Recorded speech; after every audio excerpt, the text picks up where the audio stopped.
वालेकुम, क्या हाल है। उम्मीद है आप सब ठीक होंगे। तो आज मैं न्यू लेसन के साथ आई हूँ, लेसन नंबर 25 मेमोरी 3। तो हम आज इसके बारे में पढ़ेंगे, मेमोरी डिसऑर्डर्स एंड डिसफंक्शंस। हमें ये कहा गया है कि जो मेमोरी लॉस है उसका मेन जो वजह है वो रिज़ल्ट ऑफ एजिंग है। मतलब जितना हम बूढ़े होते जाएंगे हमारी मेमोरी कम होती जाएगी। लेकिन अभी फिजिशियंस ने भी बात करते हैं, वो कहते हैं कि मेमोरी कॉग्निटिव इम्पेयरमेंट MCI का फुल फॉर्म आप याद कर लें। तो इसके पीछे और भी बहुत से रीज़न्स होते हैं, वो अभी हम नीचे पढ़ेंगे। और ये है कि उन्हें वो लोग पूरी तरह अपनी मेमोरी लूज़ नहीं करते, लेकिन दे आर केपेबल अपने डेली टास्क को कर सकते हैं। बट यह है कि वो उन्हें रिलाई करना पड़ता है डायरीज़ पे, कैलेंडर्स पे, रिमाइंडर्स पे कि मतलब कोई चीज़ें भूलती बहुत ज़्यादा है, बट वो फिर भी अपने टास्क इंडिपेंडेंटली कर पाते हैं। जैसे कि अब एमनीजिया हमारा नंबर 1 डिसऑर्डर है। इसमें है, ये है ग्रीक वर्ड जिसका ये मतलब है फॉरगेटफुलनेस, यानी भूल जाना। ठीक है। Loss of memory with other mental difficulties, हमें चीज़ें भूलना शुरू हो जाती हैं और मेंटल बहुत डिफ़िकल्टीज़ हो जाती हैं। ओल्ड एज में people are not able to remember memories और रिट्रीव मेमोरीज। इसमें दो टाइप्स होते हैं, एक होते हैं रेट्रोग्रेड एमनीजिया, एंट्रोग्रेड एमनीजिया। इसके नेम्स आप याद कर लें। फिर हमारा सेकंड आ जाता है डिमेंशिया, जो कि बहुत सिवियर और रेयर डिजीज़ है, यानी ये बहुत आम नहीं है इतनी ज़्यादा, लेकिन बहुत ज़्यादा सिवियर है। और ज़्यादातर जिन लोगों को अफेक्ट करती है वो अपने 60s में होते हैं, और 60s के बाद हर 5 साल बाद इसका रिस्क डबल होता जाता है। और 80 तक जब बंदा पहुंच जाए तो ज़्यादातर हर 80 में से, मतलब हर 80 साल का जो बंदा है, हर 5 बंदे में से एक बंदे को डिमेंशिया लाजमी होगा। ठीक है। और इसमें सिम्टम्स ये हैं कि बार बार चीज़ों को रिपीट करते हैं, उन्हें पता नहीं होता ओल्डर पीपल को कि हमने ये बात एक बार कर लिया, वो बार बार उसको रिपीट करते रहेंगे। स्पीच प्रॉब्लम्स होंगी, उनके जहनी कमज़ोरी हो जाएगी, इंटेलेक्चुअल प्रॉब्लम्स, और चीज़ों को याद करना उनके लिए बहुत मुश्किल हो जाएगा। जैसे कि ड्रेसिंग अप, शू लेसेस बांधना, नाइफ्स एंड फोर्क कैसे यूज़ करते हैं, यहाँ तक कि वो चीज़ें भूल जाते हैं। हम देखते हैं ज़्यादातर जो बहुत ओल्ड पीपल होते हैं उनके लिए डेली लाइफ टास्क करना भी मुश्किल हो जाते हैं, क्योंकि उनकी मेमोरी बहुत कमज़ोर हो जाती है। जो सफ़रर होता है उसके ये सिम्टम्स हैं कि वो इरिटेबल हो जाता है, वो बहुत ज़्यादा इरिटेटेड हो जाता है कि बस वो तंग होता है, बस ये उसकी मेमोरी का जो इफेक्ट होता है उस पर ना विड्रॉन होता है, बहुत रूड सा रहता है, हर वक्त एंजाइटी या डिप्रेशन में रहता है, उसका एटीट्यूड बहुत एग्रेसिव रहता है, और एटीट्यूड उसका बहुत ज़्यादा ऐसे सस्पिशियस रहता है कि वो हर चीज़ को ऐसे सस्पिशन की नज़र से देख रहा है, कि जासूसी की नज़र से कि ये क्यों हो रही है। तो मतलब उस बंदे की जो मेंटल हालत होती है वो ठीक नहीं होती। नेक्स्ट हमारी है अल्जाइमर्स डिजीज़, जो कि एक बहुत कॉमन कॉज है। डिमेंशिया सिवियर है एंड अल्जाइमर्स डिजीज़ कॉमन है, एल्डरली पीपल में बहुत पाया जाता है। ठीक है। इसमें मेमोरी की लॉस इंक्लूड होती है, जो अफेक्ट करता है एक इंसान की लैंग्वेज पर, जो ज़ुबान वो बोलता है, और लोगों को रिकग्नाइज़ करने में भी उसको मसले मसाइल आते हैं, और उसको रास्ता गुम जाता है, चीज़ों को प्लान नहीं कर पाता। हाँ, ज़िंदगी के जो हमारे डेली रूटीन के टास्क होते हैं उनको ऑर्गेनाइज़ करने में मसला आता है।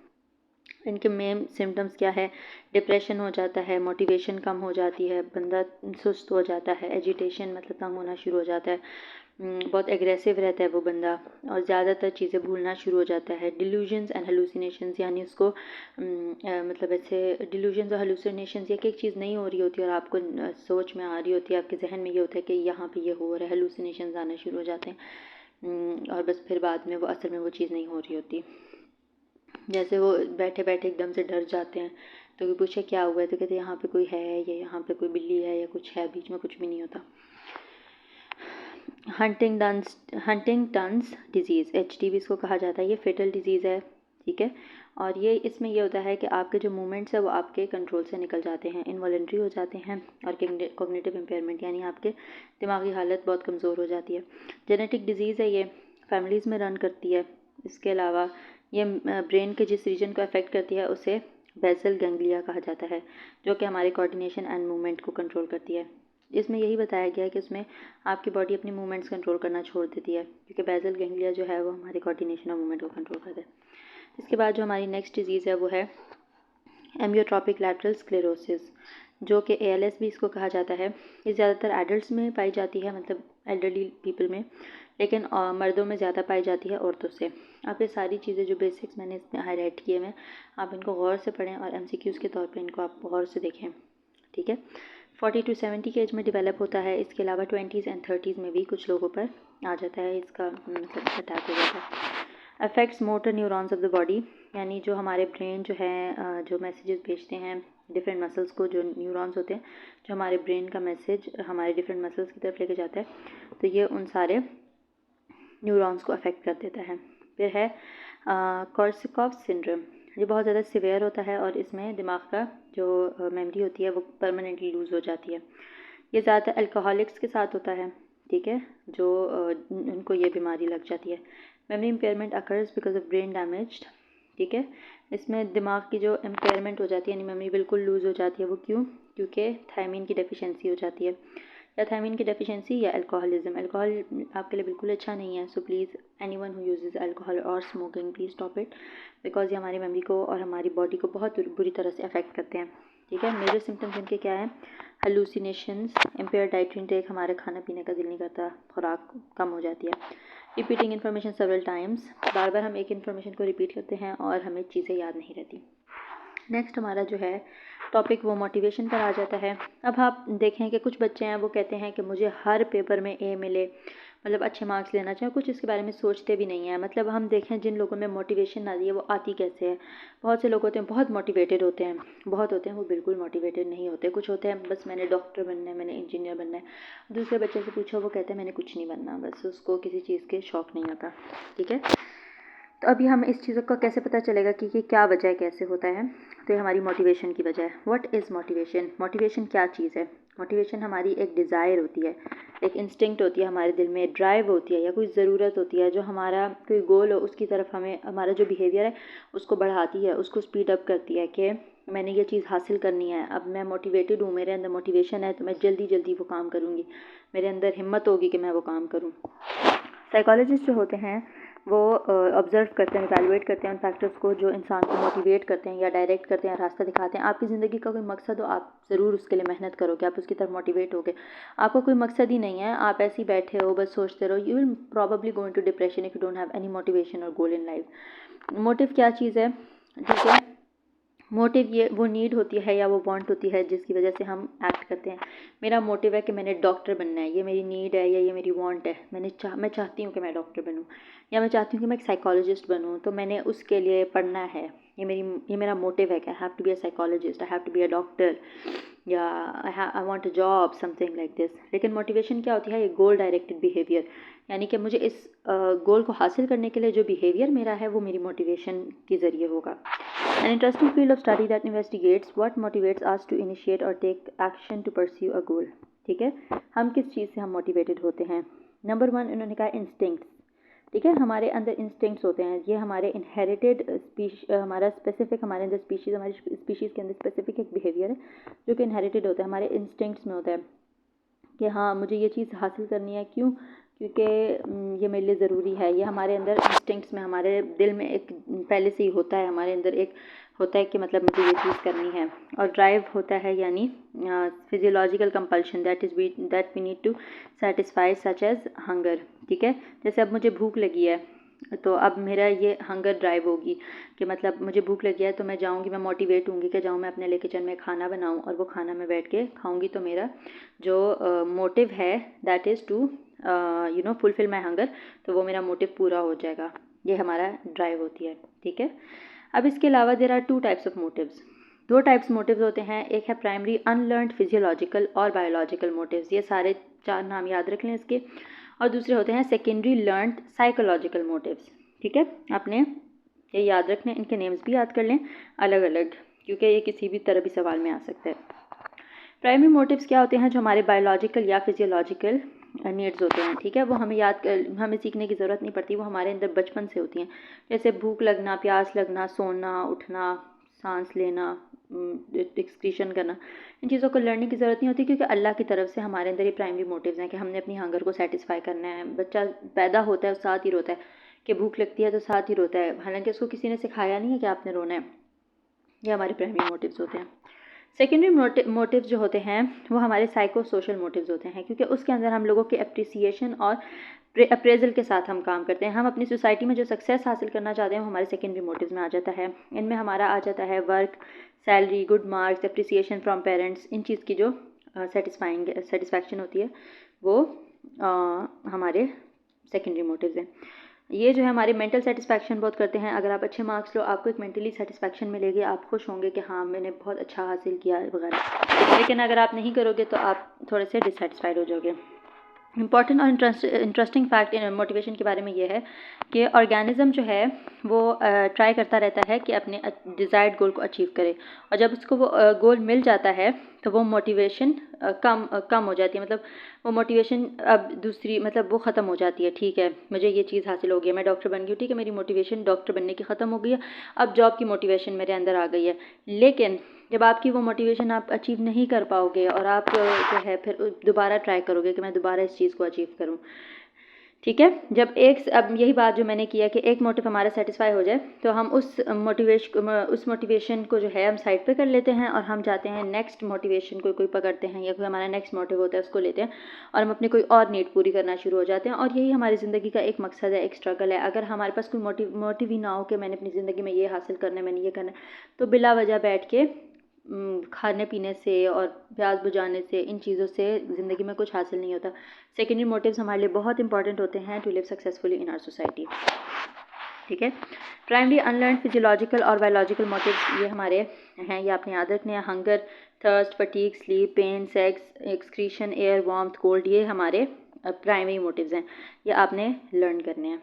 हंगर अब हमारे क्या है, most urgent and desirable need in all organisms including human and animals, ठीक है। ये हमारी बहुत अर्जेंट होती है। ऑफकोर्स आपको भूख लगे, आप नहीं आराम से बैठ सकते। भूख लगे, नींद से भी उठ के बच्चा रोना शुरू हो जाता है कि मुझे भूख लगी है, माँ मुझे फीडर बना दे। तो बस ये इसका ही होता है। और ये हमारे किस चीज़ से रिलेटेड होता है, ये आपने MCQs के तौर पे याद रखना है। Homeostatic mechanism of the body. Psychologist research करते हैं एनिमल्स पे, उनके मोटिवेशन लेवल को चेक करते हैं। वो ये बताते हैं कि जो हमारा इंटरनल सिस्टम है ये हमारे सिर्फ ये नहीं रेगुलेट करता कि हमने कितनी क्वांटिटी खानी है, लेकिन हमारे इस चीज़ को भी देखता है कि हम किस टाइप का फूड खा रहे हैं। मतलब कुछ एनिमल्स पर इन्होंने वो किया, एक्सपेरिमेंट सा किया, नीचे मैंने हाईलाइट भी किया हुआ है इसमें सेकेंड लास्ट पॉइंट में, कि जिन एनिमल्स को लो लेवल ऑफ न्यूट्रिएंट्स वाला फूड मिलता है उसके सामने रखा जाए वो हायर ज़्यादा खाते हैं। लेकिन अगर हाई लेवल ऑफ न्यूट्रिएंट्स वाला कुछ आपको मिल जाता है एनिमल्स को या ह्यूमंस को, तो वो थोड़ा खाएंगे, इतना खाएंगे कि उनकी बॉडी की न्यूट्रिएंट्स पूरी हो जाए, साथ ही खाना ख़त्म, ठीक है। तो ये हमारे जिस्म में नेचुरल है। और ये बताया जाता है इससे कि humans and animals both are sensitive to nutritive value of the food. Nutrition पूरी हो जाए हमारे बॉडी बस कर देते हैं। अगर कोई चीज़ कम न्यूट्रिशन की है तो हम खाते जाओ खाते जाओ खाते जाओ, पेट नहीं भरेगा। किसी चीज़ में ज़्यादा कैलोरी ज़्यादा न्यूट्रिशन है, आप थोड़ा सा खाओगे, आपका पेट फिलिंग, आपको फुल फिलिंग वाली वो आ जाएगी कि बस अब मेरा पेट भर गया, ठीक है। दूसरी ये बात है कि हमारा जो जिस्म है वो ये हमारा जो हंगर है वो इस चीज़ से रिलेटेड नहीं है कि बस स्टमक खाली हुआ भूख लग गई।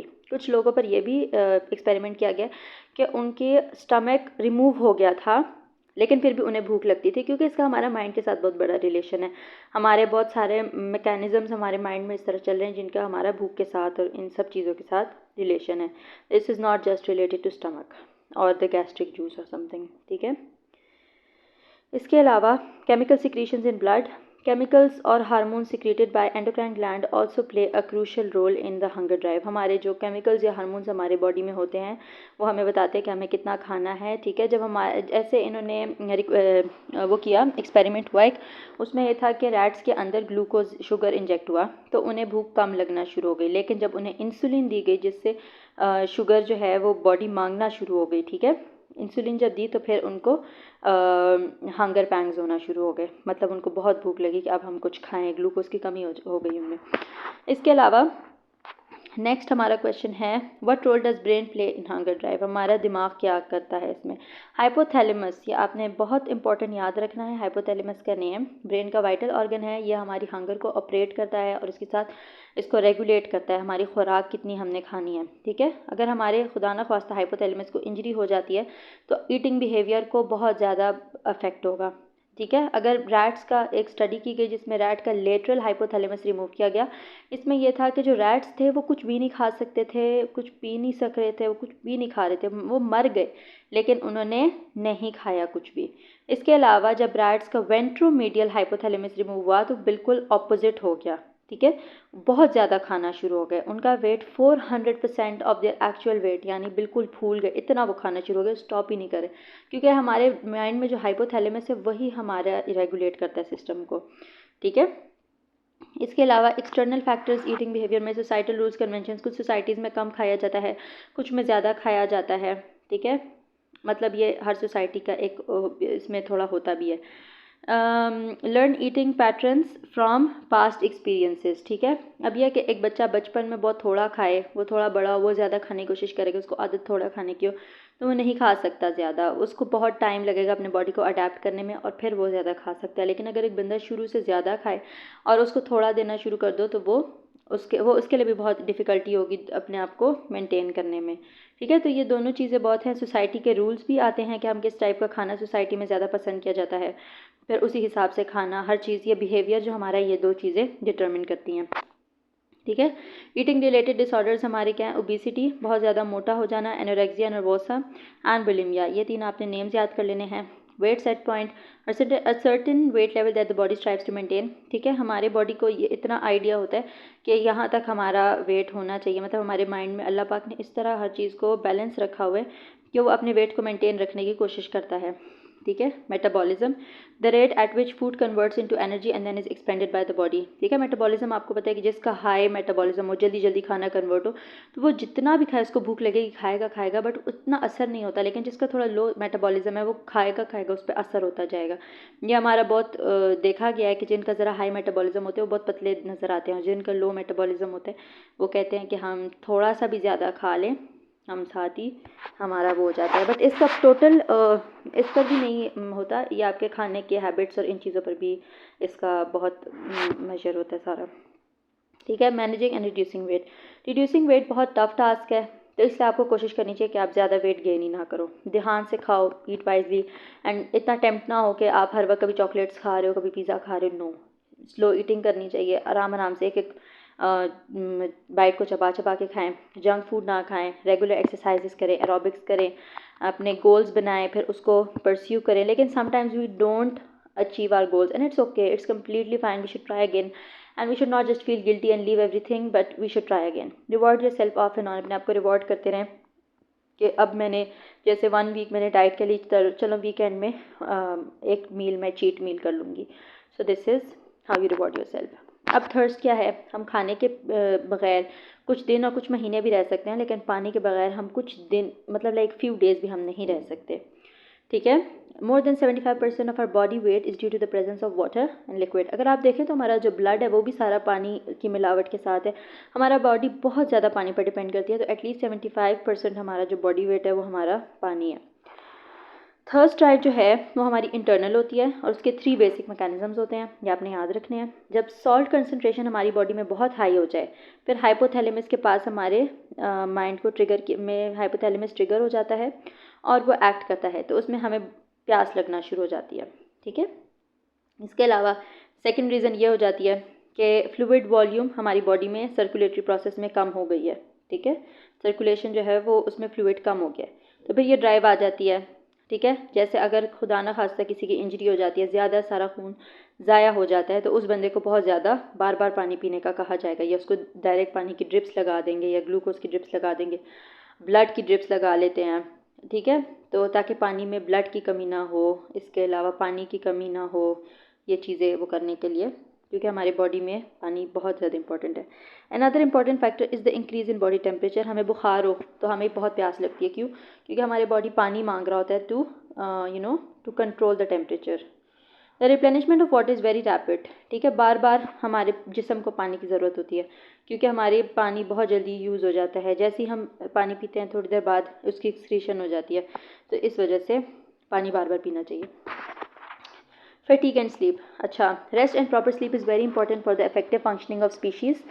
रेस्ट हमारे लिए बहुत इंपॉर्टेंट है, स्लीप बहुत ज़्यादा इंपॉर्टेंट है, ठीक है। पूरा दिन हम काम करें, फिर अगर हमें नेक्स्ट डे के लिए फ्रेश होना है तो हम रात को सो जाते हैं, ठीक है। हमें ये नहीं अभी तक कंफर्म हुआ कि क्यों फटीग होती है, लेकिन there is a chemical changes in the body जो हमारे मसल्स को अफेक्ट कर जाता है कि बस बहुत ज़्यादा ओवर यूज़ हो जाए हमारे मसल्स, या बहुत ज़्यादा जाग के हमारे मसल्स में लैक्टिक एसिड भी हो जाता है मसल्स की यूज़ होने से, तो उस वजह से भी फटीग हो जाती है, थकन हो जाती है। तो फिर नींद के साथ अल्लाह ताला ने ये सिस्टम बनाया कि नींद के साथ वो रिकवर हो जाता है। Fatigue can be psychological as well. It's not necessary कि आप सारा दिन कोई काम ना करो लेकिन आपको फिर भी फटीग हो जाती है। आप कहते हो मुझे क्यों इतनी थकन होती है, मैं तो कोई काम ही नहीं करता, मैं बैठा रहता हूँ या मैं टीवी देखता रहता हूँ लेकिन मुझे थकन हो जाती है। क्यों? Because most of the time हमारे अंदर जो साइकोलॉजिकल इश्यूज़ हैं, जैसे अगर हमें कोई डिप्रेशन है या टेंशन है या कोई सोच हमें तंग करी, कोई फ्रस्ट्रेशन है, तो वो हमारे अंदर बहुत फटीग ले आती है, बहुत ज़्यादा थकन हो जाती है।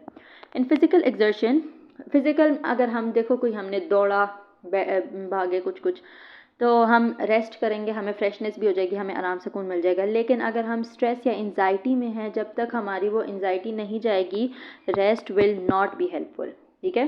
Sleep is also related with the chemical activity in the body, ठीक है, in which the brain, nerves and muscles are all involve. इसके अलावा पैटर्न ऑफ स्लीप जो है वो कल्चर पर बेस भी होता है, जो है लोग अडेप्टेशन बनाते हैं with successive changes in lightness and darkness. Example Norway. वाला जो नेक्स्ट ड्राइव है वो पेन है। पेन किस चीज़ से एक ड्राइव बनता है? इनर ड्राइव, ठीक है। जब हमें कोई पेन होता है और ज़्यादा टाइम तक हमारे बॉडी को अफेक्ट करे तो हमारे अंदर एक ड्राइव पैदा हो जाती है, इनर ड्राइव, कि हम उस पेन से मतलब उसको हटा लें अपने अंदर से, तो वो हमारे अंदर एक बहुत इंपॉर्टेंट ड्राइव बन जाती है। और कुछ लोग होते हैं वो बहुत जल्दी पेन को रिस्पॉन्ड करते हैं, कुछ थोड़ा कम करते हैं, ठीक है। कुछ लोग होते हैं उनका पेन बहुत महसूस होता है, नॉर्मल हेल्दी इंडिविजुअल से ज़्यादा। और कोई होते हैं वो नॉर्मली पेन को कर लेते हैं, उनको लेस रिस्पॉन्सिव होते हैं। Pain is a blessing in disguise. Pain बहुत अच्छी चीज़ है इन वन वे, इसलिए भी क्योंकि अगर पेन ना हो तो इंसान को पता ही ना चले कि मुझे ये तकलीफ़ हो रही है, उसके अंदर वो तकलीफ़ बढ़ती जाएगी, वो एक बड़ी बीमारी की शक्ल में जब नज़र आएगी तो तब वो उसका हल निकालेगा, और उसका हल निकलेगा भी नहीं। और अभी पेन जब इंसान को होता है, छोटा सा भी कोई मसला हो, पेन होना शुरू हो जाता है, इंसान उसके लिए कोई ना कोई हल निकालना शुरू करता है। And most of the time कोई बीमारी का सामने आए या कुछ आए तो वो जल्दी कवर हो जाती है। नेक्स्ट हमारा सेक्स ड्राइव है, जो कि बहुत ज़रूरी है सर्वाइवल के लिए और अपनी जो हमारी नस्ल है उसको बढ़ाने के लिए। इसके अंदर बहुत ज़्यादा किस्म के लॉज होते हैं, रिलीजियस, सोसाइटल, बहुत रिस्ट्रिक्शंस होती है, जिसकी वजह से ये एक पावरफुल ड्राइव है। इसके ह्यूमंस जो होते हैं उनके पास्ट एक्सपीरियंसेस, इमोशंस और ये जो एक्सप्रेशंस वगैरह होते हैं वो इसको बहुत अफेक्ट करते हैं। मेल्स में जो इसका ग्लैंड है वो टेस्टिस है, और एंड्रोजेंस और other middleman hormones of pituitary are responsible for its expression, ठीक है। और फीमेल्स में इसका ऑर्गन ओवरी है। ईस्ट्रोजन हमारा एक हार्मोन है, वो अराउजल में काम आता है, और प्रोजेस्टेरॉन प्रेगनेंसी में काम आते हैं। तो ये भी हमारे लिए बहुत इंपॉर्टेंट ग्लैंड्स हैं, हार्मोन्स है ये एक्सप्रेशन के लिए। इसके बाद ये जो हमारी ड्राइव है ये डिपेंड करती है केमिकल सिक्रीशंस पर। हमारी बॉडी में जो सिक्रीशंस हो रही होती है ना केमिकली, ये इसके ऊपर बहुत लार्जली डिपेंड करता है। इसके बाद हमारा नेक्स्ट है excretion, bowel and bladder tension. ये है कि हमारे बॉडी जो है वो जितना हम खुराक करते हैं, पानी पीते हैं, तो फिर हमारी बॉडी को उस वेस्ट को उसका जो वेस्ट रह जाता है उससे हमें निजात भी हासिल करनी होती है, ठीक है, रेगुलरली। इसके अलावा ये जो ड्राइव है इसकी सेटिस्फैक्शन बच्चों के लिए बहुत ज़रूरी है। आप देख सकते हैं कि बच्चे बिल्कुल वॉशरूम नहीं रोक सकते, या कुछ बड़े जो हैं वो फिर भी अगर कहीं बाहर हो या कुछ हो दे काइंड ऑफ मतलब उनके लिए थोड़ी सी लेस इंपॉर्टेंस होती है इस ड्राइव की एज़ कम्पेयर टू चिल्ड्रन। फिर भी बड़ों के लिए भी बहुत ज़रूरी है ऑफ कोर्स, लेकिन एज़ कम्पेयर टू चिल्ड्रन बच्चों की सेटिस्फैक्शन बहुत ज़रूरी होती है इस ड्राइव के लिए एज़ कम्पेयर टू एडल्ट्स। इसलिए ये भी देखा गया है कि अर्ली चाइल्डहुड में आपको बच्चे की टॉयलेट ट्रेनिंग करें तो वो बहुत ज़्यादा इम्पॉर्टेंट होती है, क्योंकि बाद में पर्सनालिटी बहुत अच्छे से डेवलप हो जाती है, ठीक है। लेकिन इसमें दूसरी बात ये भी आ जाती है कि आपने बहुत हार्श या बहुत सिवियर और बहुत अर्ली नहीं करनी टॉयलेट ट्रेनिंग, क्योंकि उसके अंदर बच्चे के अंदर एक इनसिक्योरिटी आ जाती है, ठीक है। बच्चे को मार पीट किया या कुछ किया कि आपने नहीं पैम्पर में करना, आपने वॉशरूम जाके टॉयलेट करना है, हालांकि वो छोटा सा है, अभी उसके अपने कंट्रोल में भी इतना नहीं है, ठीक है, तो फिर वो इनसिक्योरिटी का बायस बन जाता है। इसका ये रिज़ल्ट हो जाता है कि बच्चे जो हैं वो अपने बावल मूवमेंट्स को कंट्रोल करने की कोशिश करते हैं, ठीक है। जब उन्हें मतलब ज़रूरत हो वो फिर कंट्रोल करते हैं कि हमें मार पड़ेगी या हमें गुस्सा करेंगे, तो वो फिर अपने आप को कंट्रोल बहुत ज़्यादा करते हैं और बच्चे के अंदर इनसिक्योरिटी आ जाती है। सबसे इम्पॉर्टेंट चीज़ ये आपने जाननी है कि जो बावल और ब्लैडर मसल्स हैं वो आखिरी वो मसल्स हैं जो डेवलप होते हैं और बच्चे के कंट्रोल के अंदर आते हैं, ठीक है। हमें बच्चे को तब टॉयलेट ट्रेनिंग देनी चाहिए जब हमें समझ आ जाए कि हाँ अब बच्चा इसके लिए स्ट्रॉन्ग है, फिज़िकली स्ट्रॉन्ग है और वो प्रिपेयर हो चुका है कि हाँ अब वो वॉशरूम जाके कर सकता है या वो पॉट के ऊपर बैठ के कर सकता है। बिला वजह बहुत हार्श और बहुत अर्ली टॉयलेट ट्रेनिंग की कोई ज़रूरत नहीं है। नेक्स्ट है हमारा एयर। ऑक्सीजन जो है वो हमारा बहुत इंस्टेंट और एसेंशियल रिक्वायरमेंट है। बग़ैर ऑक्सीजन के, बग़ैर एयर के हमारी लाइफ कुछ भी नहीं है। ऑक्सीजन डेफिशिएंसी और hunger can be felt when there is excess of carbon dioxide. जब CO2 ज़्यादा हो जाती है तो सांस बंद होना शुरू हो जाता है। ज़्यादातर लोगों को महसूस भी होता है कि यहाँ पे ऑक्सीजन लेवल लो हो रहा है, तो ये फील कर जाते हैं इंसान। इसके बाद continuous supply of oxygen to the brain is very important. बहुत इंपॉर्टेंट होता है कि हमारे ब्रेन के पास कंटिन्यूस एक सप्लाई ऑक्सीजन की। हालांकि ब्रेन बहुत थोड़ा अमाउंट यूज़ करती है, लेकिन अगर इसकी थोड़ी सी भी डिप्राइवेशन कुछ सेकंड्स के लिए भी ऑक्सीजन की पहुंच दिमाग तक ना हो तो एनॉक्सिया या न्यूरल डैमेज, ठीक है, ये हो सकता है। ये आपने दोनों याद रखने हैं, ठीक है। इसके अलावा जब बच्चे की पैदाइश हो रही होती है तो माँ को ऑक्सीजन की रिक्वायरमेंट होती है, एक सफिशेंट अमाउंट, बच्चे को भी और माँ को भी। अदरवाइज़ जो माँ का है दिमाग या बच्चे का दिमाग जो है वो मेंटली रिटार्डेड हो जाता है या फिर कम्प्लीटली डैमेज हो जाता है। ये माँ के साथ भी हो सकता है, बच्चे के साथ भी हो सकता है, ठीक है। तो इसीलिए बर्थ ऑफ द चाइल्ड में ऑक्सीजन बहुत इंपॉर्टेंट होती है आपकी सफिशेंट होना। इसके अलावा हाई आल्टीट्यूड्स यानी नॉर्दर्न एरियाज़ को अगर हम ले लें पाकिस्तान में, उसमें जो ऑक्सीजन की डिप्राइवेशन हो जाती है, मतलब ऑक्सीजन की कमी हो जाती है बहुत हायर आल्टीट्यूड एरियाज़ जो होते हैं, जिसके अंदर लोग स्ट्रेंज बिहेवियर करना शुरू हो जाते हैं, यानी बहुत अजीब हरकतें। कुछ लोग जो हैं वो अपने ऊपर से उनका कंट्रोल ख़त्म हो जाता है, एकदम से हंसना, एकदम से रोना बिला वजह शुरू कर देते हैं। उनकी मेमोरी बहुत कमज़ोर पड़ जाती है। उनके सेंस ऑर्गन्स जो है मतलब जैसे फील करना, टच करना, देखना, ये काम करना छोड़ देते हैं। और जब बहुत सीवियर केस हो जाए, बहुत ज़्यादा डिप्राइव हो जाए, तो फिर उनका ब्रेन डैमेज भी हो जाता है। वार्मथ एंड कोल्ड, ठीक है। एवरीवन वेदर एनिमल्स और human is affected by weather, इधर इट इज़ कोल्ड इधर इट इज़ हॉट। सर्दी हो गर्मी हो, जो है हर मैमल इससे अफेक्ट होता है, ठीक है। बहुत ज़्यादा एक्सट्रीम हो जाता है ना कोई वेदर, तो उससे बस हमने बचना है। ये हमारा बेसिक मोटिव है ऑल ह्यूमन बींग्स के लिए। हमारे स्किन के अंदर सेपरेट रिसेप्टर सेल्स हैं जो कि महसूस कर सकते हैं कि गर्मी है सर्दी है, इनको अलग अलग रिसेप्टर सेल्स होते हैं, वो इनको महसूस करते हैं। बॉडी टेम्परेचर जो है वो रेगुलेट करता है हमारा, अंदर से कॉम्प्लेक्स मैकेनिज़्म हमारे अंदर अल्लाह ताला ने बनाया हुआ है, बहुत कॉम्प्लेक्स है, और वो रेगुलेटेड रहता है हमारा बॉडी टेम्परेचर। ये दो चीज़ों पर, दो फैक्टर हैं, किन चीज़ों पर ये इफेक्ट होता है ये आपने याद रखना है। Temperature in the external environment, बाहर जो इन्वायरमेंट है उसके हिसाब से भी हमारी बॉडी अंदर से रेगुलेशन कर रही होती है। और इंटरनल बॉडी टेम्परेचर, जो हमारे अंदर बॉडी टेम्परेचर है और बाहर बॉडी टेम्परेचर, दोनों के जो फैक्टर्स हैं ये मिला के हमारा अंदर मैकेनिज़्म काम करता है। ब्रेन का एक ऑर्गन है hypothalamus, as with other basic drives हमारे बॉडी के टेम्परेचर को रेगुलेट करता है with respect to the external environment. हमारे बॉडी में ये नहीं है कि बस उसने एक ही टेम्परेचर पे रहना है। अल्लाह ताला ने ऐसा हमारे अंदर जिस्म में बनाया हुआ एक सिस्टम के बाहर का जो हमारा एक्सटर्नल इन्वायरमेंट है उसके हिसाब से हमारी बॉडी अंदर से हमारे इन्वायरमेंट को कंट्रोल करती है। Below 57 degrees of normal temperature, अगर नॉर्मल टेम्परेचर से 57 डिग्रीज़ लो हो जाता है, ठीक है, या 57 डिग्री कम हो जाता है, तो हमारी जो बॉडी है वो स्टिमुलेट हो जाती है, ठीक है। वो क्या करना शुरू हो जाती है, स्टिमुलेट होके adrenaline and thyroxine are secreted, ये दो हार्मोन्स हैं। ब्लड प्रेशर हमारा बढ़ना शुरू हो जाता है, तेज़ हो जाता है, हाई ब्लड प्रेशर जिसको कहते हैं। मस्कुलर एक्टिविटी हमारी इंक्रीज़ हो जाती है, हमारी मसल ज़्यादा काम करना शुरू हो जाते हैं। Blood is transfer to the external organs and tissue of body. जो हमारा जो ब्लड है वो हमारे अंदरूनी ऑर्गन्स की तरफ जल्दी जल्दी जाना शुरू हो जाता है और सारे टिश्यूज़ की तरफ, rather than on the surface of the skin. हमारी स्किन की जगह वो हमारे अंदर ज़्यादा जा रहा होता है, ठीक है, हमारे टिश्यूज़ के अंदर, हमारे ऑर्गन्स के अंदर, और स्किन की तरफ कम जा रहा होता है। ये हमारा जब ये उसका बता रहे हैं जब टेम्परेचर जो है वो कोल्ड है, ये आपने याद रखना है, टेम्परेचर कोल्ड है तो ये सारी चीज़ें होंगी। ऑन द कॉन्ट्ररी जब हॉट वेदर होता है तो हमारी बॉडी का रिएक्शन क्या होगा, बॉडी स्लो डाउन हो जाती है, पर्सपिरेशन अपीयर्स, यानी कि पसीना आना शुरू हो जाता है, ब्लड वेसल हमारे डायलेट हो जाते हैं, ठीक है, मतलब ऐसे खुल जाते हैं। क्यों? ताकि ज़्यादा ब्लड जो है वो हमारा स्किन के ऊपर, सरफेस के ऊपर आ जाए, ताकि कूल रहे हमारा जिस्म, कूल डाउन रहे और ब्लड सर्कुलेशन ज़्यादा हो जाती है, ठीक है। अब आपने यही याद रखना है कि इंटरनल ऑर्गन्स या टिश्यूज़ के अंदर जब हमारा जाए तो वो असल में हमारे बॉडी को इसलिए वो कर रहे होते हैं कि हमारी बॉडी से ज़्यादा पसीना ना निकले या कुछ ना निकले, तो वो हमारे ब्लड जो है वो सरफेस की तरफ नहीं आता कि वो मतलब इवेपोरेट ना करे या कुछ इस तरह ना, तो वो हमारा जो है, हमारा जो सारा सिस्टम का है इस तरह।